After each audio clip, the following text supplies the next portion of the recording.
Hi friends, ఎలా ఉన్నారు? బాగున్నారని కోరుకుంటున్నాను. క్యాబేజ్ కర్రీ అండి. టమాటా వేసి వండినా తినరు, పెసరపప్పు వేసినా తినరండి మా వాళ్ళు.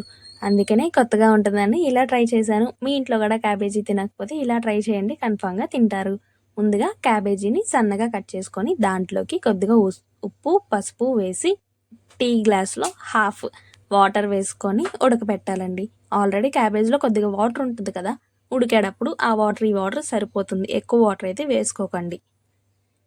అండ్ తర్వాత వచ్చేసరికి ఆనియన్స్ అండ్ పచ్చిమిర్చి ఆ రెండు కూడా సన్నగా కట్ చేసేసుకోవాలండి. ఓ పక్క ఇది ఉడుకుతూ ఉంటుంది. ఎందుకక్క అంత పసుపు వేసారు అని అడుగుతారేమో. నేను నెక్స్ట్ కర్రీలోకి ఇంక సపరేట్గా ఏమేయను, అందుకని వేసేసుకున్నానండి.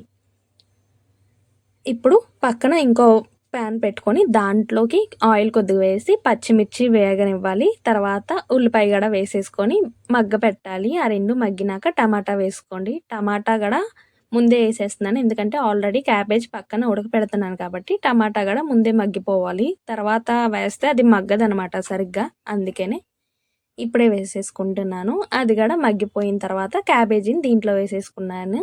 క్యాబేజీ ఇది మొత్తం ఎక్కువసేపు ఏం పట్టదు, ఒక 5 మినిట్స్ అలాగా వేగనివ్వాలి. ఆ ఆయిల్ చూసారా కొద్దిగా పైకి వస్తుంది.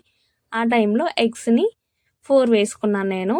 అండ్ అది ఒక 50% ఎగ్ 50% కుక్ అయినాక క్యాబేజీ ఎగ్ రెండు కలిపేసుకోవాలండి.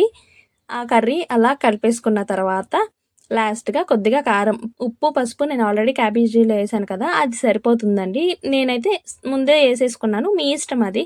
అండ్ కొద్దిగా కొత్తిమీర వేసేసుకోండి. కొత్తిమీర వేసేసుకొని కాసేపు మగ్గబెట్టండి చాలు. అండ్ ఇలా ఒకసారి ట్రై చేయండి, రైస్లో కానీ చపాతీలో కానీ సూపర్ ఉంటుంది. Hope you like. సబ్స్క్రైబ్.